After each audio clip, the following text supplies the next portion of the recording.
O Evangelho segundo São João, capítulo 3, o versículo 16, provavelmente um dos textos bíblicos mais conhecidos. Palavras de Jesus, porque Deus amou tanto o mundo que deu o seu Filho unigênito, para que todo aquele que nele crê não pereça, mas tenha a vida eterna. Porque Deus amou o mundo de tal maneira que deu o seu Filho unigênito, para que todo aquele que nele crê não pereça, mas tenha a vida eterna.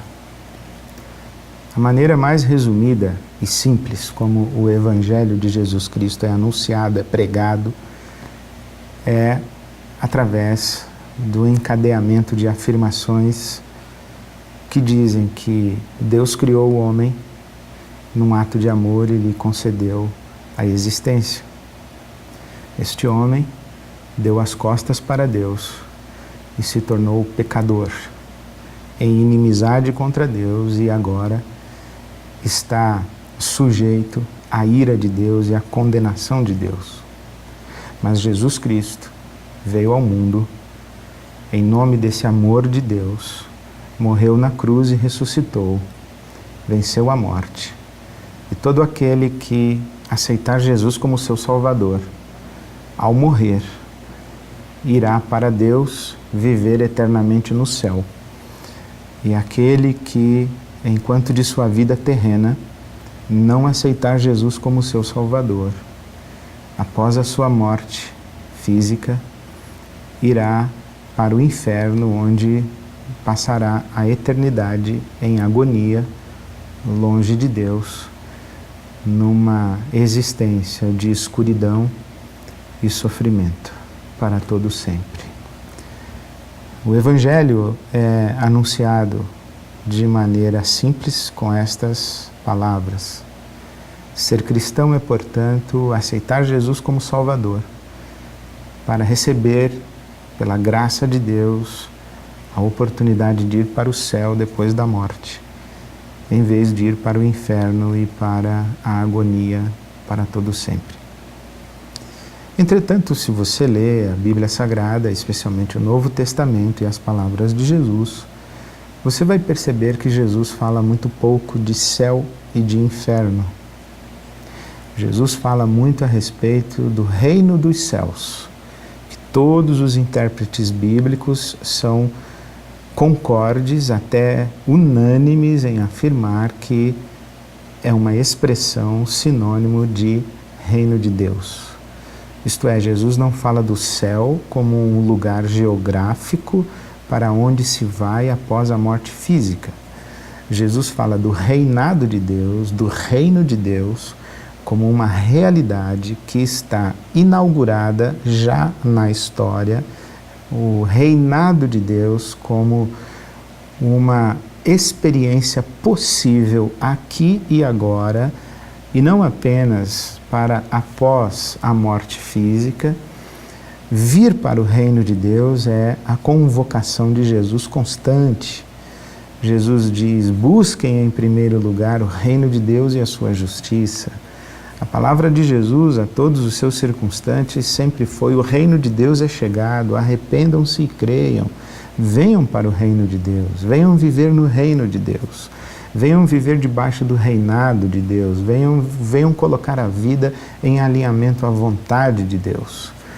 Se nós fôssemos criar um capítulo de teologia com as verdades e a mensagem de Jesus, esse capítulo muito provavelmente chamar-se-ia o Sermão do Monte. A religião de Jesus estaria expressa e explicitada ali no Sermão do Monte. E qual seria essa religião de Jesus? Seria a experiência histórica, possível aqui e agora, do reinado de Deus.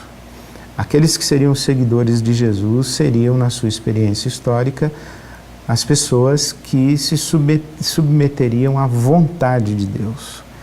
Uma vontade que exigiria delas, ou as colocaria inclusive, em confronto contra os outros reinos que existem na história E estas pessoas que vivessem no reino de Deus, ou sob a vontade de Deus e a autoridade de Deus, estas pessoas seriam até perseguidas e odiadas pelas outras expressões de autoridade que existem competindo com a autoridade de Deus. Jesus está dizendo: venha para o reino de Deus, arrependa-se, olhe para a sua vida, mude a sua consciência, deixe que a sua visão da realidade seja transformada e venha viver no reino de Deus. Porque o problema do ser humano não é ir para o céu ou o inferno, o problema do ser humano é vencer a morte. O problema do ser humano é que ele, quando diz não ao reino de Deus, ele não se entrega a Deus, ele se condena e está condenado à não existência. Por isso que Jesus está chamando: venha para o reino de Deus, venha participar do reino de Deus, porque você vai ter a vida eterna. E vida eterna não é vida sem fim depois da morte, porque eternidade é um conceito bíblico que transcende ao tempo. Infinito tem começo e não tem fim. A vida que começa e não tem fim não é a vida eterna, é vida infinita. Jesus não está nos oferecendo vida infinita, Ele está nos oferecendo vida eterna. A vida eterna não tem começo nem fim. A vida eterna é além do tempo, não se submete às categorias do tempo. A vida eterna não é tanto uma extensão de vida, mas muito mais uma qualidade de vida. A qualidade de vida que é própria de Deus. Os animais têm a sua vida, os vegetais têm a sua vida, os humanos têm a sua vida e Deus tem a sua vida. Essa vida que é divina é que Jesus está oferecendo ao ser humano. Essa qualidade de vida divina é que Jesus está oferecendo ao ser humano. Ele está dizendo: olha, a vida humana, ela acaba da morte, mas eu posso dar uma vida que não acaba na morte, uma vida que não se sujeita à temporalidade. Ela está para além do tempo e ela tem uma qualidade que é singular e incomparável. Por isso é que na Bíblia Sagrada a vida divina é comunicada pelo Espírito Santo de Deus. Essa vida que o Espírito Santo de Deus produz naqueles que se submetem à vontade de Deus. E o apóstolo Paulo vai dizer que o fruto do Espírito, ou a vida que o Espírito Santo produz, é amor, paz, alegria, bondade, benignidade, a capacidade de sobreviver à adversidade, é a paciência, é o domínio próprio, é a mansidão, é a fidelidade. É essa qualidade da vida de Deus gerada em nós.